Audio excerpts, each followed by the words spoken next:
A ver, la presión sobre el sistema sanitario por los virus respiratorios. Separemos la parte política, separemos la parte de la gestión propia de las autoridades de salud. Las cosas se mezclan, ¿eh? Acusación constitucional anunciada contra la ministra de Salud, los dichos del subsecretario, de redes asistenciales. El subsecretario de redes asistenciales. En relación a los estándares que él le exigió al gobierno anterior y que por lo tanto podrían aplicársele a él hoy día. Pero aquí hay varios datos. Uno, a ver, el cuestionamiento está bien. Hay un tema evidente que...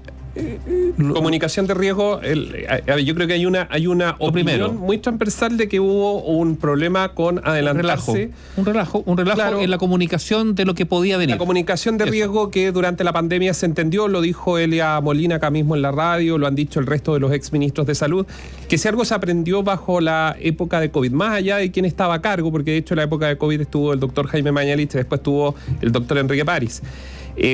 Más allá de eso fue la comunicación de riesgo, comunicar la posibilidad de que usted que nos está escuchando, se pueda contagiar. Puede que a usted no le pase nada, pero si tiene un lactante, lo pone en riesgo. O si vive con sus papás, que son adultos mayores, también, si no se ha vacunado por la influenza, podría ser usted el vector de riesgo. Entonces, la comunicación de riesgo, todos más o menos, más allá, con matices, todos coinciden de que efectivamente faltó prepararse. ¿Sabían? Sí se sabía. O sea, sí, habían estudios. Claro, lo que tú tienes es algo que el Ministerio de Salud ha implementado hace mucho tiempo, que tiene que ver con modelaciones, ¿no es cierto? ¿Cómo se comportan los virus? ¿Cómo se comportan los virus? Bueno, estos son temas estadísticos, el aprendizaje de años de seguir, de monitorear todo esto. Entonces, a partir de esto se establecen algunos modelos, con lo cual uno puede más o menos prefigurar, y esto no varía muchísimo, pero prefigurar en qué momento se empiezan a incrementar las curvas por determinados virus, si estos se empalman con otros virus y por lo tanto esto genera una mayor presión para el sistema hospitalario. Esas modelaciones están. De hecho, en general se cumplen, ¿no es cierto? En general, si uno empieza a revisar, tenemos, por ejemplo, la del sistemas complejos de ingeniería, que la tiene el Ministerio, acá la tengo en los que están viendo en BioBio TV, ahí se puede ver. Bueno, las curvas se van cumpliendo. Efectivamente se va cumpliendo respecto a la carga viral o los contagios que se van dando tanto a nivel de establecimientos educacionales, Nivaldo, como en la población en general. Entonces, ¿por qué la comunicación de riesgo? Es decir, bueno, lo que se dijo la semana pasada, no asista a un mall, por ejemplo, con un lactante. Si va a celebrar un cumpleaños, no lo haga. No ponga en riesgo a los menores de 9 años, 6 años. ¿Para qué? Quédese en la casa. Si puede que su hijo lo justo y necesario, personalmente yo creo que los niños tienen que ir al establecimientos educacionales, pero buscar alternativas para que los niños no se contagien. Y ahí uno empieza a mirar y se da cuenta que la encargada justamente de la gestión del ministerio, de quién debería haber estado en el continente, y mire lo que voy a decir, de quién debería haber estado, ella está a cargo de la DIGERE, que es la División de Gestión de Redes Asistenciales, Fabiola Jaramillo. Resulta que nos contaban que ella se fue a Rapa Nui. El día viernes, está en Twitter, usted lo puede ver en Twitter, vamos a mostrar ahí unas imágenes, el día cuando muere la pequeña Mía, quien es un cargo relevante en esto, estaba en Isla de Pascua. Ahí están los mensajes, dice que enviada por el presidente de la República, Gabriel Boric, por el mandato presidencial acerca de la respuesta de personas sobre la mesa de la niñez intersectorial en Rapa Nui. ¿Cuál es el asunto? Es que todos estos informes, como los que tenemos nosotros en nuestra mesa de trabajo, Nivaldo, decían y afirmaban que esa semana comenzaba a ser compleja. Entonces aquí hay un orden de prioridades. No estamos diciendo que el viaje a Rapa Nui no tenía que hacerse, sino es cuándo Fabiola Jaramillo tenía que viajar a esas 5 horas y media hasta Rapa Nui. No es no ir, porque también ese territorio nos importa y debe importarle a todo el mundo. El tema es cuándo. Mira, el orden de oportunidad. Bueno, y eso es parte de la gestión. Y eso es gestión. Establecer prioridades, ver con qué recursos se disponen, la oportunidad de la utilización de esos recursos. Eso es gestión. Y es ahí a donde se apunta, digamos, como deficiencia o falencia de la administración. Y por eso se apunta a quién. Bueno, el Partido Republicano ha anunciado una acusación constitucional, muchos están pidiendo digamos, como exigencia la renuncia del subsecretario de redes asistenciales. Ahora, la pregunta es si con eso se arregla el asunto. Pues aquí lo que pasa es que hay una duda razonable, como dicen los abogados. La duda, o sea, es la búsqueda de responsabilidades políticas, si al final es eso. Porque resulta que más encima, no solamente con ello, también aquí hay y todos lo han escuchado, el propio subsecretario salió a reconocer que se equivocaron. Hay un reconocimiento que se equivocaron, hay también, no sé si la palabra son verdades a media, o sea, como que toda la construcción lingüística es para decir que sí, pero al final sí, se equivocaron. Y está lo que hemos mencionado aquí, Néstor, que tiene que ver también con los estándares que estas autoridades le impusieron a la administración anterior y que por lo tanto es lógico que ellos mismos, en conciencia, digan, si yo le exigía a la administración anterior con este celo, este estándar, yo debería cumplir lo mismo, si no... A ver, una especie como de consistencia o de coherencia, digamos, en la exigencia del cumplimiento de determinados estándares en el sistema público, en este caso de salud. Y bajo esa lógica, ¿qué hubiese pasado con el diputado Giorgio Jackson, Gabriel Boric, Camila Vallejo, si esto le hubiese pasado a un subsecretario del gobierno anterior? Habrían presentado una acusación constitucional. Claro, sí, a ver. Ahora, claro, el problema es allí la política mete la cola. Entonces, al final... Pero a ver, la responsabilidad política es política, sí, y alguien tiene que responder respecto a... Sí, no, me refiero que mete la cola... Hay una niña muerta y otro niño que murió en Quilpué, también grave. Me refiero al abuso de determinados instrumentos. Históricamente. Entonces, hoy día, te encuentras con que una acusación constitucional, sí... Pero ¿cuándo tendría mérito, entonces? Probablemente para la familia que nos estén escuchando en San Antonio o en Quilpué, esto sí tiene mérito. Bueno, por supuesto. O sea, su hijo muere con una mascarilla de adulto sin que llegue la ambulancia a buscarlo para trasladarlo. Probablemente en este caso lo haya. Lo que yo estoy diciendo es que ha habido por parte del sistema político, a ver, si lo fundamental ni siquiera son los instrumentos, el permanente doble estándar que vemos, que tú mides la realidad con una vara cuando eres oposición y con otra cuando eres gobierno. Entonces, como esto se ha repetido de coalición en coalición, además, da lo mismo que esté, como esto ha sido así, entonces al final tú dices, bueno, entonces estos instrumentos a los cuales se acude porque realmente son efectivos, se cree realmente en ellos, o es porque es lo que está disponible para el momento para yo, en realidad, hacer, digamos, el punto político. Hoy día ha habido algo importante, que es la reunión de los exministros. Ahora, ¿qué se concluye después de esa reunión?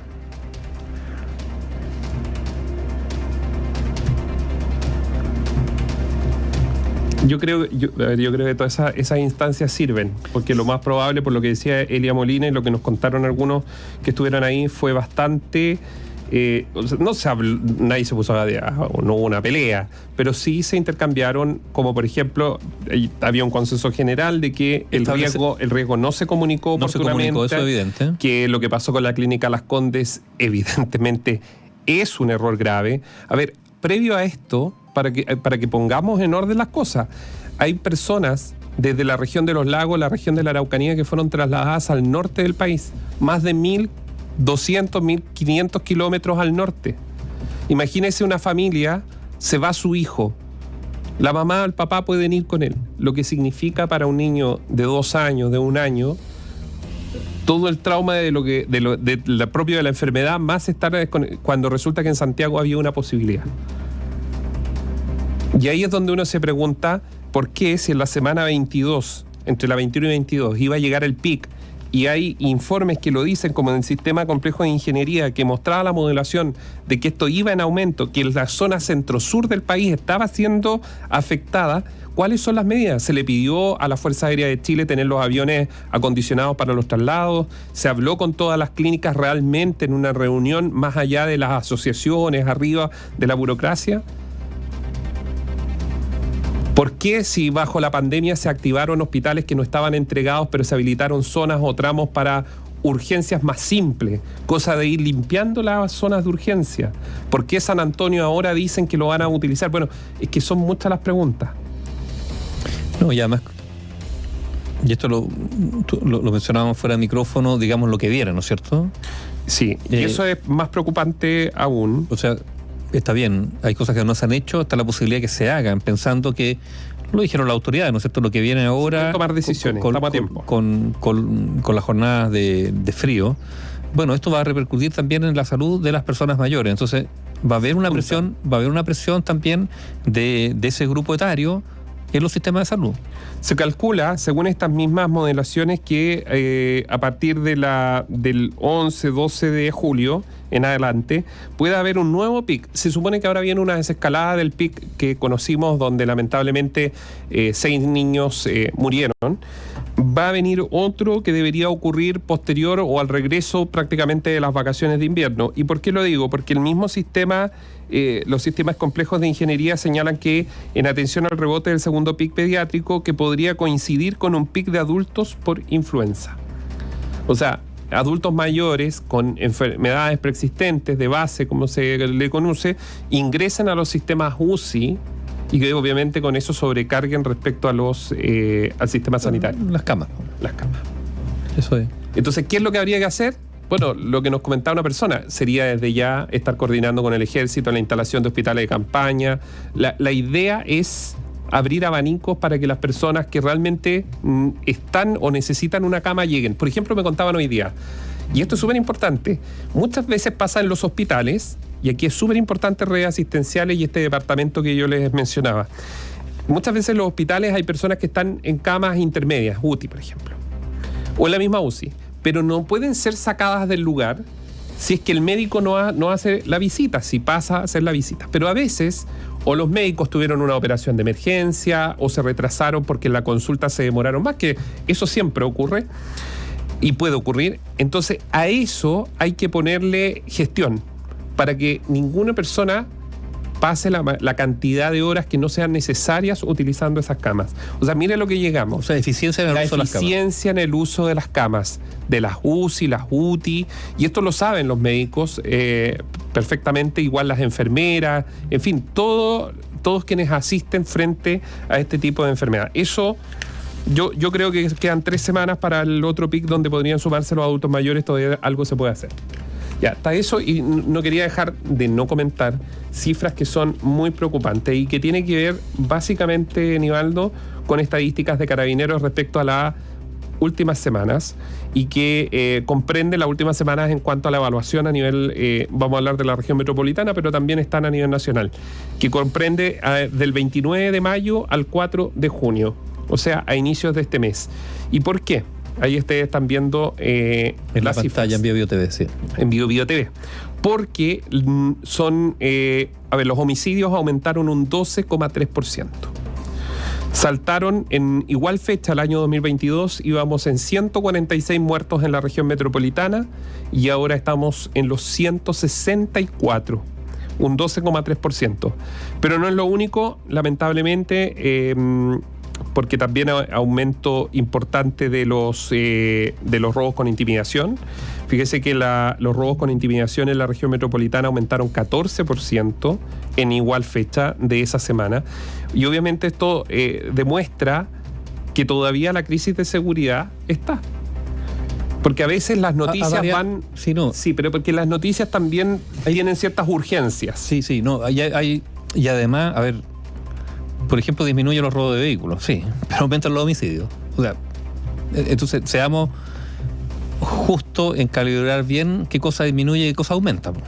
Por ejemplo, sí, probablemente, o sea, no probablemente, está el dato, disminuyen los robos de vehículos. Sí, los datos son de Carabineros, usted ve la lámina. Pero aumentaron los homicidios. Y no es comparable una cosa con la otra. Entonces, hay un fenómeno que ha sido advertido además por las propias policías, que es el aumento de la violencia en el ejercicio de ciertas delincuentes, digamos, que terminan, por ejemplo, disparando cuando antes no se disparaba, o usando armas cuando antes no se usaban. Están dispuestos a matar. Eso es.